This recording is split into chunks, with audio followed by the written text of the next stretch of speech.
Тоа беа случувањата поврзани со договорот за кој што го постигнаа двете земји помеѓу Македонија и Грција. Историски момент и историски документ кој што најизвестно е дека ќе се најде во државните архиви на двете земји, што тука и го наметнува прашањето практично, имајќи ја предвид состојбата во македонскиот архив и оние состојби за кои што досега апелираа архивистите. Се поставува прашањето каква ќе биде неговата судбина и колку овој документ навистина ќе може да остане како еден паметник за историскиот договор кој што го постигнаа двете земји. На оваа тема разговараме во студиото со Кирил Петров, директорот на Државниот архив, и господјата Зорица Апостолска, министерката без ресор, задолжена за ова прашање од владата. А со нас е колешката Кристина Атовска, која што подолго време ги следеше овие состојби и известуваше за истите. Господине Петров, првото прашање би го поставил до вас. И деновиве бевме сведоци на обилни врнежи, што повторно предизвика, претпоставувам, прокиснување во зградата на архивот. Можеме да видиме од фотографиите кои што режијата ќе ги пушти сега како тоа изгледаше претходниот пат кога вработените го фотографираа. Какви се сега состојбите, има ли нови оштетувања на документи кои што се од историско значење за земјава? Пред се благодарам на поканата и поздрав до вашите гледачи на ЕДН-ТВ. Ситуацијата во архивот е се уште непроменета. Постојат некои проблеми околу прокиснувањето, меѓутоа ние се трудиме тоа да го стопираме на некој начин во однос на тоа што ги преместуваме материјалите од едно на друго место. Меѓутоа лесно е, справливо, сега за сега се справуваме со таа. Така, но пренесувањето на тие материјали нели ги оштетува исто така бидејќи? Не, тие се материјали во кутии спакувани, така да комплетно цела кутија се преместува, нема допир до хартијата, така да нема никаков проблем околу таа работа. Јас ветив дека ниедна парче хартија нема да биде оштетено, се дека не дојдеме до едно решение да изградиме нов архив. Така, јас првото прашање би го упатила на министерката Апостолска, а ќе се надоврзам на оние прилози кои пред малку ги погледнавме во контекст на договорот со Грција. Министерка, каде ќе се чува тој договор за 10 години од сега? Бидејќи реакцијата на архивистите беше дека оние што се противат на договорот можат мирно да спијат, бидејќи тој ќе биде оштетен како документ во архивот кој што прокиснува. Значи, овој договор ќе си се чува согласно правилата на архивирање. Инаку би сакала да се надоврзам на директорот во однос на дали се тие материјали кај што се наоѓаат сега во моментално капацитетот кај што се сместени локацијата Државниот архив. Можам да кажам со сигурност дека токму баш како што рековте, јас сум задолжена за координирање на ова прашање во смисла на решавање на капацитетниот простор. Значи, направивме неколку пати увид, точно е тоа, протекува, значи, таа зграда, како и сите згради од 2014 објектите, треба да се санира, треба да се поправи, треба да се тргне таа опасност од протекот на атмосферските води. Меѓутоа, со сигурност тврдам дека документацијата што се наоѓа таму во тоа депо е заштитена, складирана е, тука и директорот може да го по-детално опише тоа, складирани се во метални каси, таму е целата архивска граѓа сместена и претпоставувам дека преместувањето на определени кутии кои што да не дојдат во ризик таков се прават преместувања, меѓутоа генерално целата архивска граѓа што се наоѓа таму во тој архив се наоѓа во метални кутии, е заштитена и таква опасност се уште не постои. Но факт е дека таа локација таму треба да се дислоцира. Вие дојдовте до решение да се изгради нова зграда за архивот. Како дојдовте до тоа решение, бидејќи вработените од архивот велат дека директорот ќе поправи ако грешам, изрично навел дека архивот е на ставот дека си ја сака старата зграда. Директоре, дали е тоа точно? А потоа и прашањето до вас, како стигнавте до тоа решение? Ке го искористам моментот да кажам дека ние повикавме представници од основното јавно обвинителство, меѓутоа кога слушнаа дека вие присуствувате на ова студио, денеска рекоа дека нема потреба да испратат представник, бидејќи вие ќе ги кажете нивните аргументи.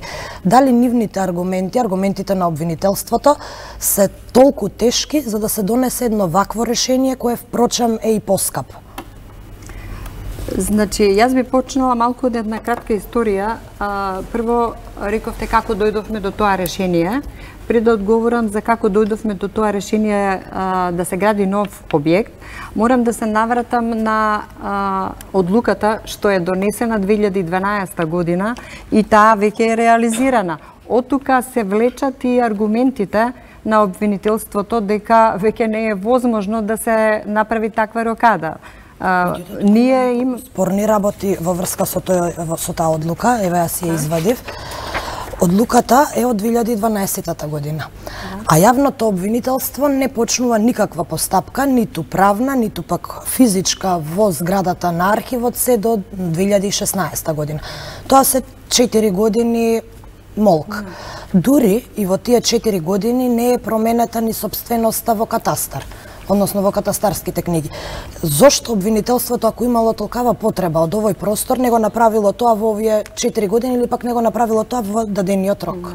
Јас искрено не можам да ви го дадам одговорот на тоа прашање. Ова прашање не е за прифаќање на аргументите. Тоа прашање, тој одговор треба да го даде креаторот на таквата одлука. Уште кога се донела таква одлука, морало да се има причина зашто така е направено. Мене се уште не ми е јасна таква одлука да се измести една солидна институција, специјално граден објект, специјално граден за таква намена. Навистина треба да се преиспита, да се види. А не можевте ли никако да ја поништите таа одлука вие во консултација со еве сега новиот директор, бидејќи че ако 4 години не се вселиле, зашто тоа мислам не почнале тие интензивни активности, зашто тоа се случи пред некое време, нели се вселија целосно и веќе Институтот за националната историја го користи задниот влез, таа одлука не можеше никако да биде поништена за да архивот и институтот бидат заедно во истата зграда. Значи не случајно се извинувам вака што се јас впуштам во одговор на директорот само да си ја довршам мислата. Значи не случајно реков дека таа одлука, освен што е донесена 2012, како што Кристина кажа, не се пристапило веднаш кон реализација, но таа се реализирала. Што значи дека оваа влада со овој проблем се сретна на крајот на 2017. Значи, дури тогаш се отвори тоа прашање кое што всушност не се разговарало до 2017 за такво нешто. Така да, станувајќи свесни за таквата ситуација, владата направи еден координативен тим составен од сите 3 институции, секој да си ги каже своите потреби и можности и состојбите кои се на чело со координација од моја страна. Ние направивме веднаш увид и на лице место кај секоја институција поотделно, за да може да видиме со што се соочуваме на лице место, на фактичката состојба. Меѓутоа, токму фактичката состојба го оправдува до некаде ставот на архивистите, бидејќи тоа депо е градено наменски, со сите адекватни услови и е практично скапо за изработка, нели вие и на самата пресконференција кажавте дека сте свесни дека е ова поскапото решение. Зошто се вади институција која може да функционира само во една зграда? За таа институција, за таа зграда да се даде на институција која може да функционира во било која зграда. Видите, ние не ја извадивме институцијата. Меѓутоа не ја ни вративте. Само да направиме една дистинкција. Оваа влада е исправена пред решавање на еден проблем создаден кој што со сета сериозност и значењето на архивскиот материјал, еве го споменавте и договорот, има и други документи со тежина кои што треба да си го добијат соодветното место. Меѓутоа тоа треба да се направи со едно долгорочно решение кое што всушност се темели и одлуката на владата. Велам, во таа координација која што ја имавме со институциите вклучени во овој проблем, тоа се основното јавно обвинителство, Институтот за национална историја и Државниот архив, и тргнавме од неколку опции. Значи не беше ова решение веднаш смислено. Од фактичкиот увид, фактички настана 3 предлога. Првиот предлог беше да се направи размена на институциите, основното јавно обвинителство да дојде на местото на архивот, архивот да се врати назад. Меѓутоа тоа веќе беше неизводливо и неприфатливо од страна на обвинителството, бидејќи веќе беше градбата, реконструкцијата, зборувам од перспектива веќе на 2017 година, крајот на кога веќе тоа стана проблем на оваа влада. Она што најмногу можеше да се направи, да се продолжи понатака, да се трага по ново решение. Новото решение, следното, мислам на второто решение, кое што беше разгледано, да се направи трета локација, која што би била соодветна за едната или за другата институција. Беше предложено да се искористи зградата на ПУИК, која што сега се гради, меѓутоа со превземање на обврската од кредитот кој што е земен за градба. Ниедна од институциите не можеше да го прифати тоа како решение и како трета опција се пристапи кон разгледување и размислување на градба на нов објект, и тоа на локациите каде што е сегашниот, кај што е стариот државен архив, ако можам така да го наречам, на таа локација. Тука би додала само и дека во времето кога се проектирала таа зграда, било ставено и како простор за некоја идна доградба или проширување на капацитетот. Така, бидејќи депоата во светот никогаш и никаде не се преместува. Плански било градено и тој простор е уште слободен. И втората локација ја разговаравме да биде евентуално кај подрачната архивска единица или оделение, кое што се наоѓа во Карпош. Така да, тие две локации оставивме при одлучувањето која од тие опции владата оцени дека е најдобро и најдолгорочно решение да се определи нова градба. Уште еднаш ќе го повторам тоа секако, дека ќе чини повеќе, меѓутоа ќе го решиме трајно. Зошто ова го велам трајно? Затоа што, еве хипотетички, и да кажеме да се врати државниот архив во старата локација. Верувајте дека според, еве тука и директорот може да го потврди тоа, дека има толку непревземен архивски материјал од институциите кои што треба да го складираат во архивот. Има многу обемен материјал кој што и да се превземе и да се вратат во државниот архив, нема веќе простор. Самиот државен архив е зборувам за старата зграда, созреање за негово проширување. Меѓутоа не и за преместување. Господин... А на какво преместување мислите? Па, нели треба да се преместат дел од луѓето повеќе физички не работат таму, архивистите не се повеќе во таа зграда. Тие имаат дополнителни време проблеми. Се губи дур се направи тоа, а на сметка на тоа материјалите остануваат во овој архив кој што и морате да ги преместувате. Значи сега се користат двете локации и сегашните простори. Што дополнително ја отежнува нивната работа. Ја отежнувало толку години, меѓутоа за ваква цел они се организирани да си ја вршат она функција која што за периодот на градбата и исто и старото депо е достапно, така да Господин Петров, дали тоа е едно преместување прифатливо решение? Да, во секој случај. И со каков став вие настапивте на тие преговори? Добро, јас првичниот мој став е јавно познат, дека ние сакаме се вратиме во стариот архив. Меѓутоа, согледувајќи ги сите аспекти, она што е направено и од страна на јавното обвинителство и она што е превземено како обврска од старата влада. Значи, кога се донела таа одлука, таа стара влада, претходната влада, земала некои обврски, кои што сега оваа нова влада треба да ги решава.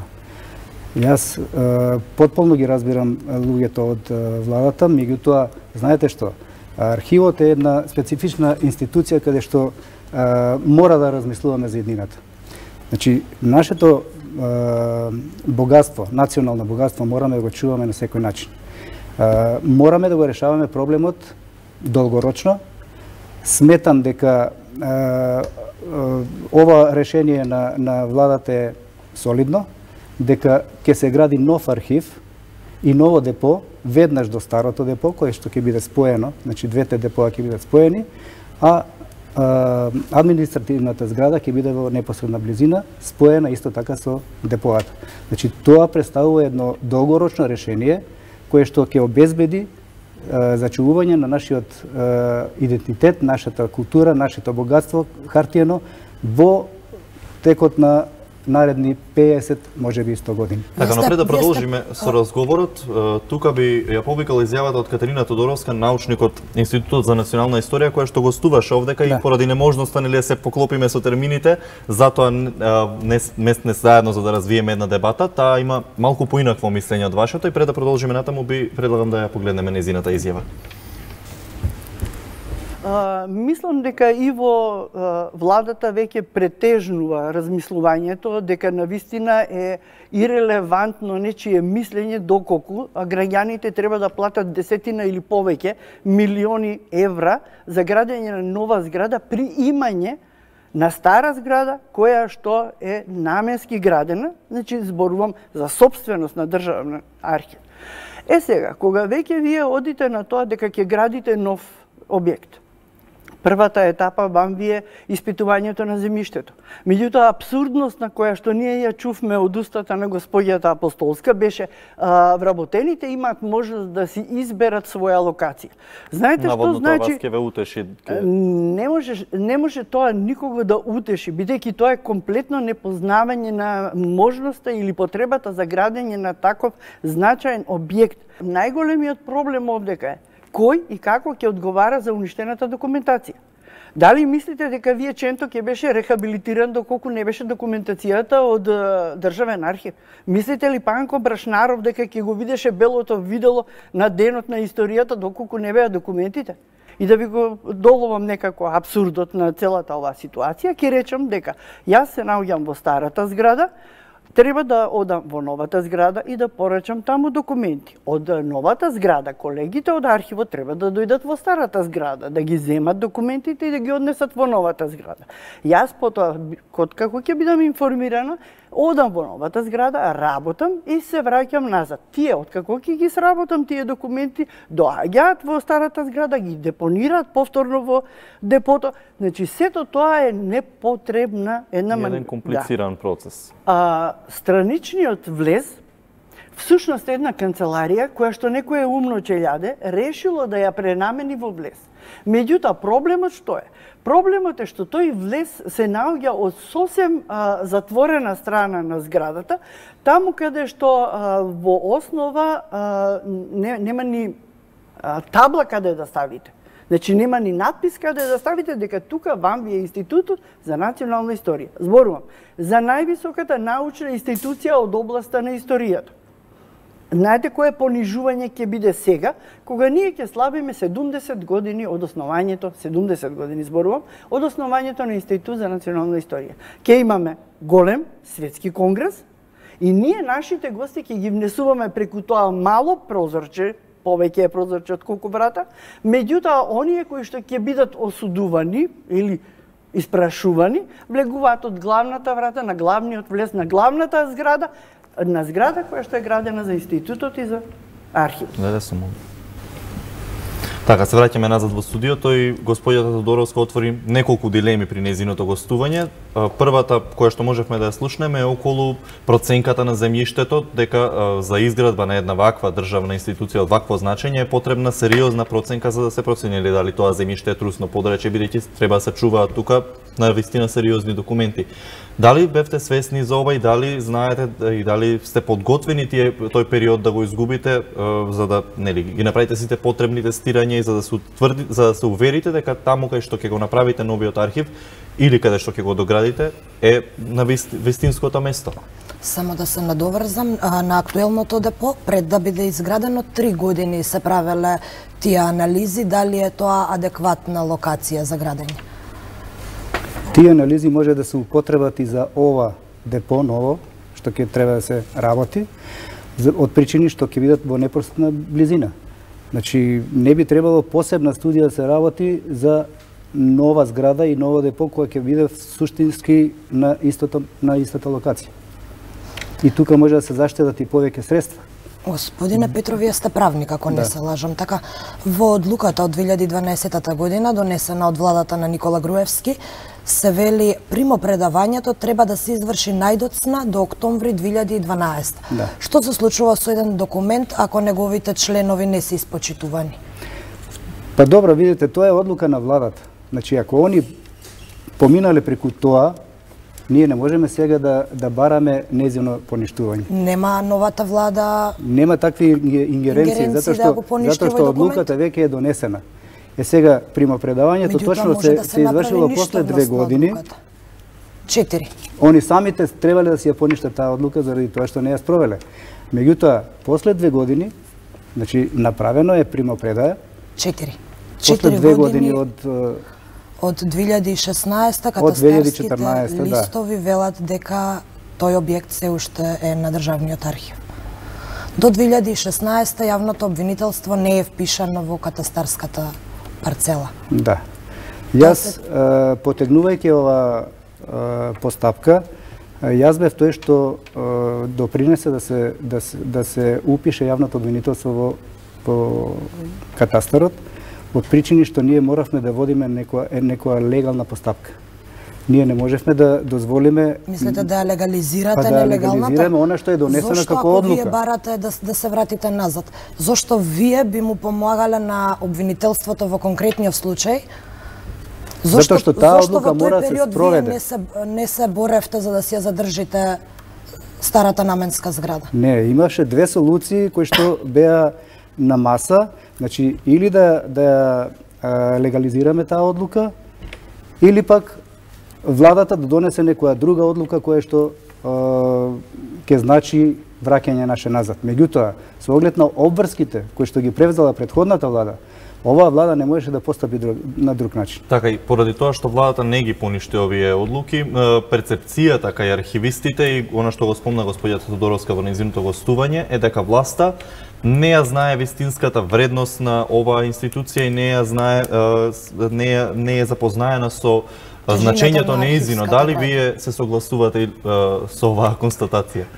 Како би можела да се согласам со таа констатација кога самата влада се водеше од значењето и улогата на архивот и од тие причини донесе ваква одлука. Апсолутно дека значењето и улогата на документацијата и зградата кај што се ќе чува, кај што ќе се конзервира, кај што ќе се реставрира таа граѓа, дека е едно од многу значајни фактори во историјата и во иднината која што всушност ќе се темели на многу историски факти.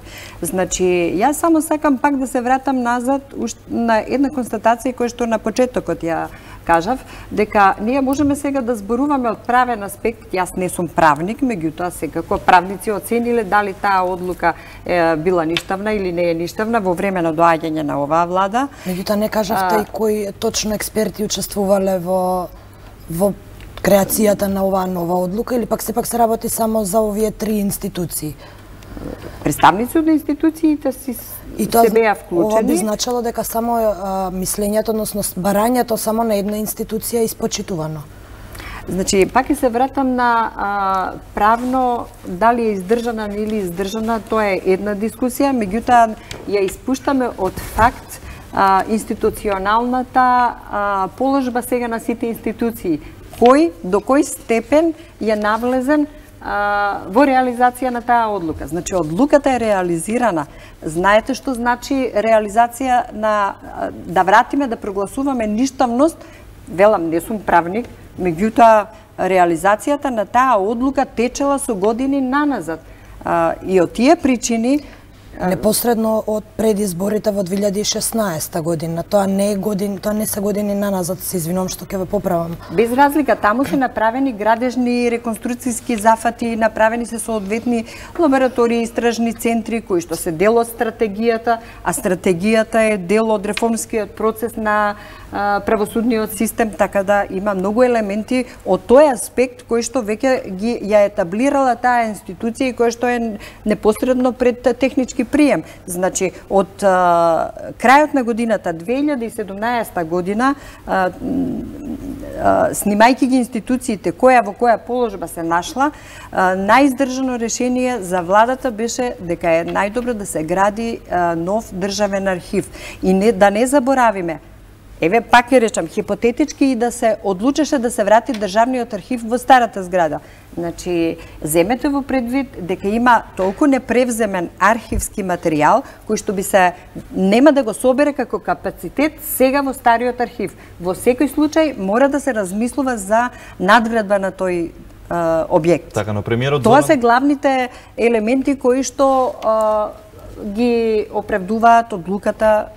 Така, премиерот Зоран Заев се уште нема подпишана оваа одлука, доколку не се лажам за... Ама тоа не е одлука дека треба да се врати некој или нема да се врати нова ли зграда ќе биде. Едноставно тоа е заклучок и став на влада одбран од трите опции за кои што државниот архив си има добиено. Нов објект ќе се добие и таму ќе биде сместен архивот.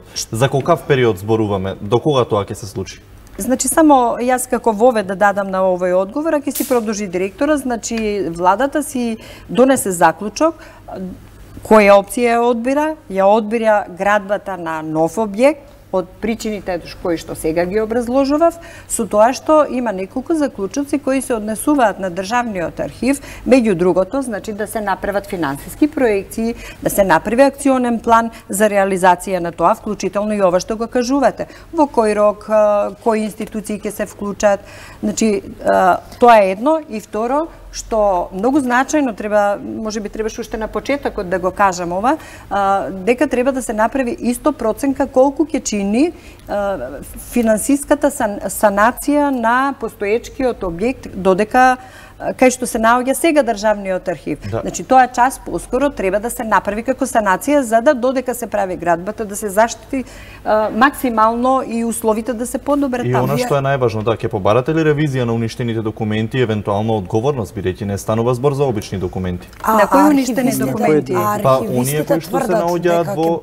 дека времето и временските услови ќе ги уништи оние документи кои се наоѓаат таму. Дополнително, тие сметаат дека самото преместување еднаш, втор пат, па еве во третата зграда, можеби и по трет пат ќе треба да се преместат, дека самото преместување влијае на уништувањето на документите. Бидејќи станува збор за стара хартија, за влага, за такви... Меѓу другото, има и меѓународни архивски сојузи и здруженија кои се грижат, а ние сме членка во нив.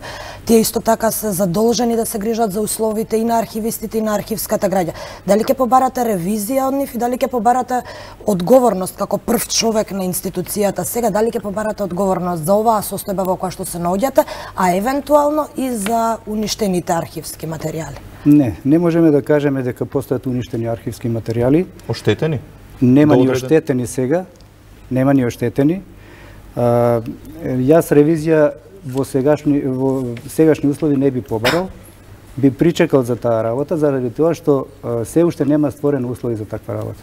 Значи, се уште ние се справуваме квалитетно со заштита на архивскиот материјал и не би требало да има никакви проблеми околу тоа. Тоа квалитетно подразбирате седење да не се уништи ни една хартија. Зградата на археолошкиот музеј и чистење додека врне.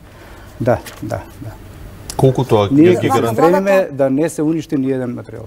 И до сега нема уништено ниту едно? Нема ништо. Во информацијата која ја донесе владата, ве задолжи во рокот 30 дена да направите анализа и план, односно да си одберете локација и да кажете колку тоа ќе чини. Веќе слушнавме дека локацијата е очигледно одбрана. Дали направивте и финансиска конструкција, колку ќе чини? Се уште е во тек постапката. Ангажиравме економски оператори кои што треба да ни достават званичен документ колку тоа би коштало. Имаме поднесено и барање до една институција која што беше задолжена да изврши детекција на недостатоците на кровот на сегашниот архив и врз основа на тој извештај од таа фирма би прешле кон изнаоѓање односно правење на тендер во кој што ќе се јават фирми кои што ќе бидат способни да го санираат кровот за да се спречи понатамошното протекување на атмосферска вода. Вработените во вашата институција велат дека вие сте еден од ретките директори кои не доаѓа од нивната фела.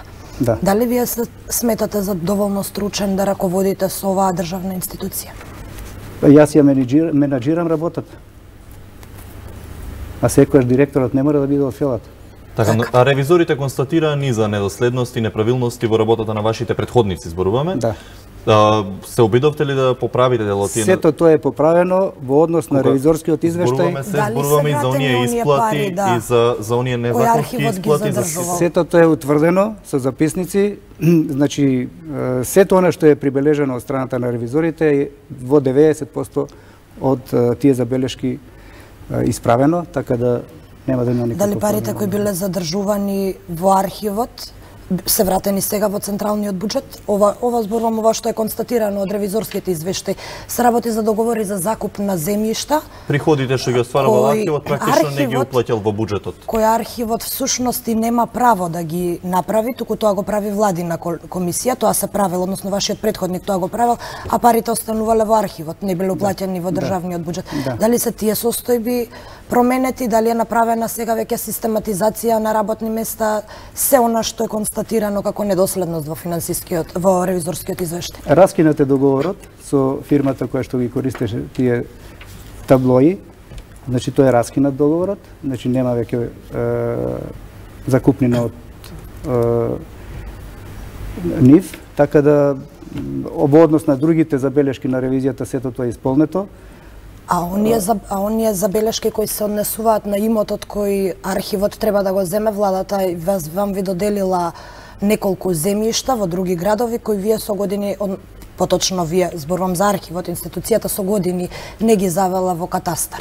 Што се случува, дали и тие состојби се поправени? Дали целокупното земјиште кое припаѓа формално правно на хартија на државниот архив сега и е заведено и во катастар? Да. Така. И само уште едно прашање имам во однос на вашиот претходник. Имало една состојба со наши колеги новинари, објавиле дел од ревизорскиот извештај, а вие подоцна сте се извиниле на вашиот претходник за тоа што некој медиум го објавил дел од констатациите на ревизорскиот извештај. Во оваа прилика од режијата ќе побарам да го пушти разговаравме да со колешката Ирена Мулачка од Фокус, каде што всушност првично бил објавен текстот. Тоа беше лани летото 2017, само што стана директор Кирил Петров на архивот, значи направи вонредна ревизија за тоа како работел архивот, колку пари се потрошени за репрезентација, колку пари за службени патувања, исто околу едицијата, издадени колку книги, комисија што беше формирана од неколку вработени таму во архивот. И за црните страници на УДБА, кои биле авторите, колку пари за нив. Значи тоа беше една вонредна ревизија, во која јас ги имав скоро сите документи од архивот, што ги добив по слободен пристап на информации. Значи го објавив текстот и во него имаше околу, да речеме за црните страници на УДБА, тоа беше околу 16 книги, во 9 тома, така мислам дека нешто беа. Таму автори беа Александар Даштевски, мислам доста е познат по тоа што е аналитичар, обично ги бранеше политиките на ВМРО ДПМН и беше во нивно време ставен како во Комисијата за заштита од дискриминација. Тој во тој период имаше земено околу 9000 евра за црните страници на УДБА. Беше книгата, ја промовираше поранешниот директор Филип Петровски, со тоа што тој најави, мислам таму беа ставени досиеа на соработници кои според по нивни терк беа правени, кои биле соработници и жртви на ДБК во тој период, мислам на Комисијата црните страници на УДБА, за тоа и се вика. Значи меѓу другите беа и двајцата државни советници во тој период исто што работеа во архивот. Дора Јурукова, мислам дека беше Игор Сотиров, он има земено околу 20.000 евра. После тоа, значи и двајцата буквално за таа книга, имаше во 2017 исто предвидено колку книги требаше да се издадат, со тоа што од 46 предвидени книги до завршувањето до крајот на 2017 немаше ниту една книга. Сето тоа беше објавено, мислам тоа го дошло до заклучок во вонредната ревизија што беше и јас сето тоа го објавив. После тоа имаше реакција од поранешниот директор, што јас го барав, му пратив мејл, не ми одговори, во тој период не сакаше да комуницира со Фокус. Мислам дека има некој негов портал на кој после тоа имаше демант исто од сегашниот директор, дека наводно некој од работите што се објавени во текстот не биле така, директорот му се извини и он тоа го искористи во негова полза и направи цел текст кај него на сајт. Дали се точни податоците кои вие ги објавивте, на кој конкретно дел мислел? Дали може би се работи за погрешна пресметка на тие податоци? Добро, имаше, мислам во еден дел имаше валда околу 6000 евра беше ставена бројката, биле 5000 и нешто евра. Во тоа беше реакцијата, али имаше и за другите беа се колку на тие автори како Даштевски, Јурукова, Сотиров им биле исплатени хонорари за црните страници на УДБА. Буквално тоа беше и целата работа во периодот додека Филип Петровски беше директор на државниот архив. Господин Петров, зошто сте се извиниле на вашиот претходник за податоци кои се точни? Не беа точни, затоа и се извинив. Во еден дел од пресметките беше нешто дупло напишано, кое што јас го приметив отпосле и затоа се извинев на господинот Петровски, меѓутоа во поголемиот дел тие пресметки беа точни. А грешката беше ваша или на ревизорите? Не, на дел од мојата екипа, од финансискиот оддел. Меѓутоа,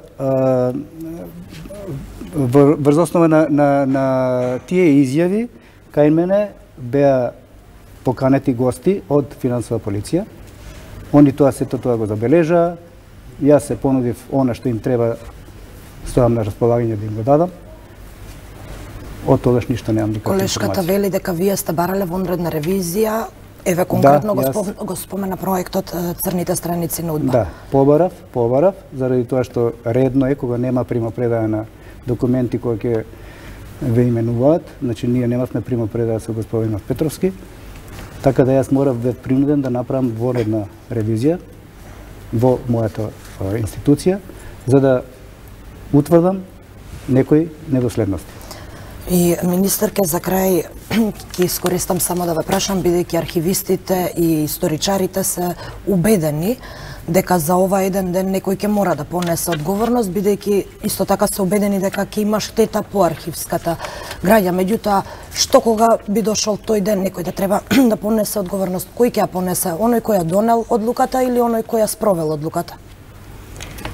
Искрено не можам да разберам некој да одговара или да понесе одговорност за нешто што ќе реши како голем проблем. Така да... Меѓутоа на сметка на граѓаните, бидејќи ова сепак најскапото решение. Значи, токму за сметка на граѓаните, оваа влада се соочи со огромен проблем, има визија како да го реши, го кажа своето решение и се со цел граѓаните да си ја заштитат својата историја и иднина врз основа на таа историја. Значи, дефинитивно не гледам никаква причина за некаква одговорност, како може да одговара некој кога сака да го реши проблемот и го решава, и ќе го реши. Со многу пари.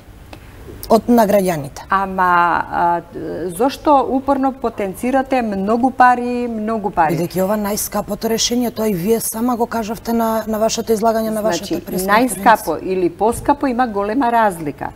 Како и да е, потретпот ќе повторам дека архивската граѓа, која што не е превземена, не го собира во постоечко депо, односно и да се врати целиот архив, таму не е доволно. Значи, разберете дека ќе мора да има градба. Затоа велам дека најскапото, не сум сигурна дали е точно. Затоа оставете, нека си се направат проценките кои што се во тек, еве тука директорот го тира тој процес, и ќе си се одбере најсоодветната солуција во смисла која локација, меѓутоа веќе гледам се препознава одлуката, но таа, предпоставам, ќе си ја каже и официјално директорот, така што решението наскоро ќе се види и ќе се тера реализацијата на тоа решение. Се со цел, значи, граѓаните да си се чувствуваат безбедни во однос на својата историја и архивски материјал. А ќе го исполните ли барањето на архивистите кои бараат Меѓународниот архивски совет да дојде да ги испита овие состојби во македонскиот архив, кој што е дел од препорака на УНЕСКО? Се извинувам, во кој смисол да испитат? Да ги провери моменталните состојби во архивот, бидејќи овој Меѓународен архивски совет се грижи за состојбите во кои што се наоѓаат архивите, а гледаме во каква состојба моментално се нашите документи. Значи, состојбите може да ги провери која сака меѓународна институција, експертска или која и да е, меѓутоа фактите... Архивот си е тој кој што ќе треба да соработува во случај да има такво нешто, но зборуваме за факти кои што не може да ги пренебрегне, материјал кој што не е повлечен од сите институции и треба да се смести некаде. Која сака експертиза нека го направи, тој факт дека има материјал незгрижен кој што треба да се повлекува и тој некаде треба да се смести. Во овој архив кој што е на старата локација не е доволно веќе да се сместува. Така, значи мора да се гради. Дека практично доградбата е само поради тоа што нема каде документи да се сместат, новите, практично ние што се по институциите. Не е само заради тоа, тоа е еден аргумент плюс. Тоа е аргумент плюс. Инаку, самата градба, значи, зошто се одлучи на таква опција? Зашто таа беше најразумна опција. Ова е дополнително исто многу важен аргумент кој што, велам, значи, целиот архивски материјал непревземен, мора некаде да се смести во некоја догледна иднина. Кога се очекува премиерот да го стави својот подпис? На што подпис? На оваа одлука. Ама тоа не е одлука. Одлука ќе беше во случај одлука да се определеше некоја во случај да се врати да се одземе имотот на архивот сегашен, па да се врати на некого, па архивот да отиде некаде. Ова решение кога почнува да се извршува? Значи, еве тука е директорот, може да заврши со тоа, мада и јас сум запознаета. Чекаме одлуката за да допрва треба да чекаме одлука каде и како ќе биде. Не треба одлука. Архивот си, владата го има ставот, заклучокот и своето изјаснување. Следи сега и во текие, значи како што каже и директорот, изборот на локацијата, проверката на соодветните стандарди, што треба да се најважни се стандардите, значи тоа е нешто што ќе ги води за тоа и се борат всушност архивистите. Јас госпоѓа Тодоровска која рече дека вработените требале да изберат вработените, но тоа се стручни луѓе, се мисли на луѓе кои што си ја познаваат работата и можат да помогнат во стручната експертиза која што точно би требало да го дефинираат каде треба да биде еден архив со своите стандарди. Инаку јас кога ги спомнав вработените, навистина им оддавам секаква почит со колку години во какви услови работеле и со што се соочуваат со секое поголем излив на дожд, затоа што они толку посветено и грижливо внимаваат и го сочувуваат материјалот. Да, практично многу се посветени на посветени, и на Фејсбук и јавно се меѓутоа мене само ми е жал зашто се сваќа одлуката на владата како нешто што не е добро. Напротив, тоа е нешто што владата е подготвена да го направи се со цел на добро згрижување на архивскиот материјал во интерес на граѓаните. И господин Петров, само уште едно прашање на крај да завршиме. Да се надоврзам на министерката, кога се спомна овој економскиот аспект. Значи не треба секогаш да се гледа на финансискиот дел. Зошто? Заради тоа што овде заштитуваме едно национално богатство, една историјата наша ја заштитуваме. Не е битно колку ќе се потроши по мене. Искрено кажам, кога може да се троши за други работи, зошто да не се потроши нешто повеќе и да се направи една зграда наменско депо, наменска зграда за архив и да го решиме проблемот за стотици години. Така и за крај, бидејќи не успеавме да направиме дебата со архивистите за сегнатите страни, тие нели како што видовме гостува малку порано, меѓутоа имам уште едно прашање овде. Дали имате проблем да гостуваат вработените во архивот во било кој медиум, бидејќи ние се сочивме со една состојба да ни одбијат гостување поради ваша наредба, ако можам така да ја наречам? Не, видите, јас тогаш наредив да не се гостува никаде заради тоа што беше во оптек ова солуција да се договориме со владата што да правиме. Се додека не се договориме со владата што да правиме, не би сакал да излагаме во јавноста и да кажуваме некои наши ставови. Не очекувате дека јавноста може би ќе ви помогне во процесот на барање решение? Јас очекувам, тама работа. Јавноста е таа што треба да одлучи. Меѓутоа, сепак треба да се видат сите можности и она што може да се направи со владата. Не можеме без владата, немаме ние средства своји. Уште еднаш ќе кажам, жалам што не успеавме да направиме една таква дебата. Се надевам во наредна прилика и со веќе нема проблем. Реализирана. Би ви се заблагодариле за вашето гостување и како еден потсетник за вашето гостување во Студио 1, она што е практика, ви подаруваме еден политички трилер. Министерка повелети за вас. Да се надеваме дека времињата опишани во овој политички трилер нема да бидат реалност за Македонија. Да се надеваме. Уште еднаш ви благодарам за вашето гостување и благодарам на колешката што ми се придружи во студиото. Вие, почитувани, останете натаму со нашата програма. Следуваат останатите содржини од Студио 1, веднаш по кратката пауза.